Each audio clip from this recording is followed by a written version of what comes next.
नमस्कार दर्शक बंधु सूर्यनारायण पंडा एस्ट्रोलॉजर यूट्यूब चैनल परिवार को आपण मान को स्वागत।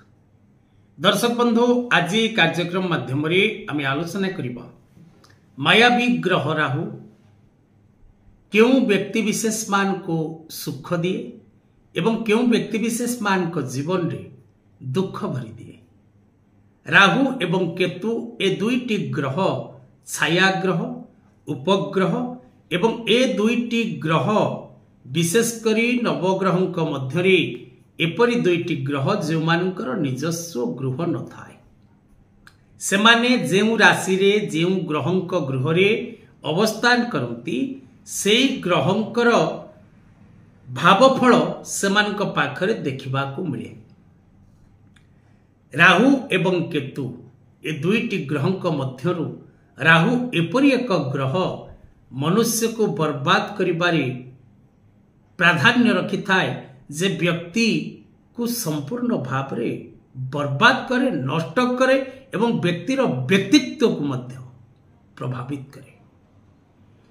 तेणु जदि आपणकर जन्मकुंडली मध्यरे राहु अशुभ ग्रहयुक्त ही थांती बा अशुभ जोग सृष्टि करुथांती बा अशुभ ग्रहंक दृष्टि रे थांती बा कुंडली रे कौनसी प्रकार अशुभ जोग यथा काल सर्प गुरुचंडाल मांगलिक सह अंगारक दोष निर्माणकारी ग्रह राहु अटंती।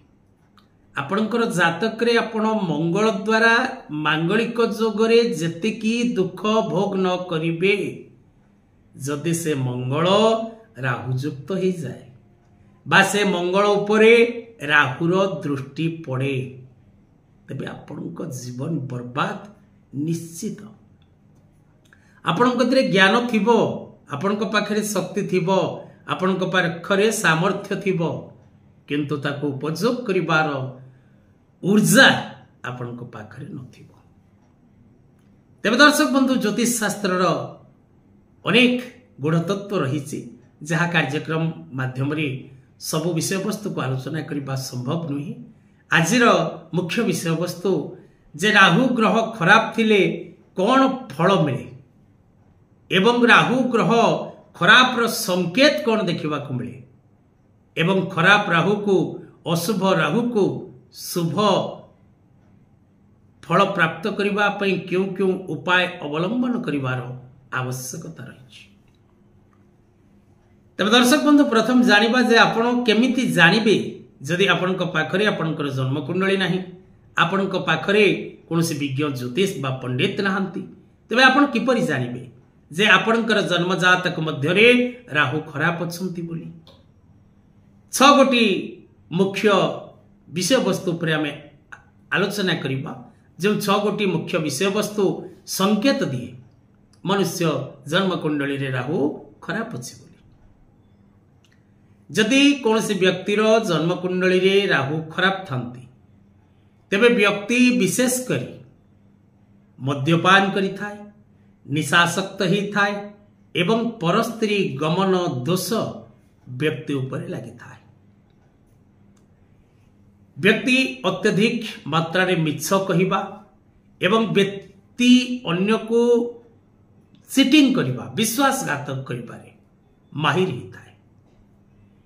व्यक्ति सदा सर्वदा कटु वचन प्रयोग करे व्यक्तिर कथा अन्य को कष्ट दिए व्यक्ति अहंकारी भली निजको सदा सर्वदा मेंटेन करे व्यक्ति सदा सर्वदा तामसिक भोजन करने को मात्स्य मांस मदिरा एवं तामसिक खाद्य भोजन प्रिय ही थाए।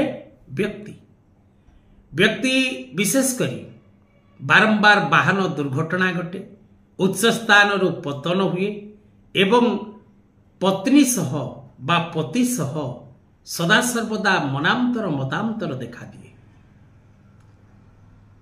पुलिस केस माली मकदमा कोर्ट कचेरी एवं व्यक्ति विशेष सदा सर्वदा अपवाद अपनिंदा अपजस प्राप्त करिता है।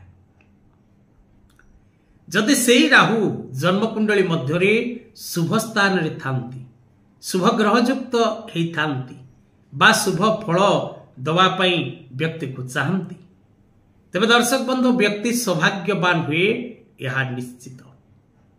जो जन्मकुंडली रे राहु मजबूत थांती से व्यक्ति share market, trading, export import, real estate, stock market, transporting विभिन्न प्रकार कर्म माध्यम रे अत्यधिक परिमाण अर्थ रोजगार करता है। व्यक्ति कल्पना शक्ति को जागृत करिवार क्षमता रखि थाए एवं जंग जंग चिंतयते, जहा मनुष्य चिंता करे ताहा निश्चित भाव में प्राप्त करिवा पई प्रयास करता है। रहस्यमय एवं धार्मिक कार्य रे व्यक्ति रुचि रखे एवं ताहा करिबा को मध्य चेष्टा करे। व्यक्ति साहित्य, दार्शनिक एवं व्यक्ति दूरस्थान परिभ्रमण करिबा, परिव्राजक हवा, अनेक मित्र मान को सहित मिसिबा, अनेक स्थान परिदर्शन करिबा, अनेक स्थान विषय रे पुंखानुपुंख विचार करिबार क्षमता व्यक्ति निकट रे थाए।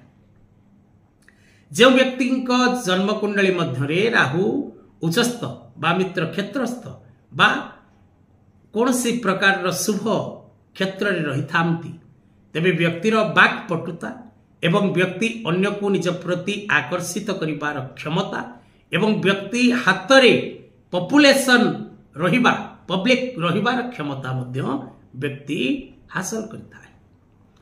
यदि राहु आपन को जन्मजातक करे अशुभ स्थिति रे थांती, तबे विशेष करी व्यक्ति मानसिक स्थिरता हरई बसे।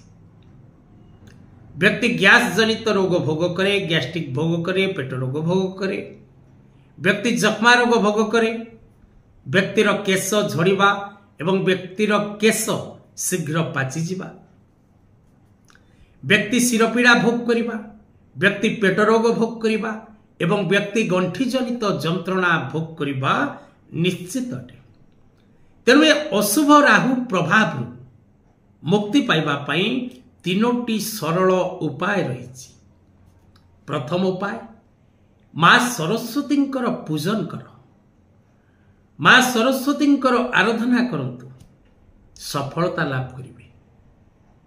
द्वितीय, धला चंदन काठर माली निज गलारे धारण करंतु एवं धला चंदन टीका निज मस्तक रे लगेबाको कदापि भूलंतु नहीं।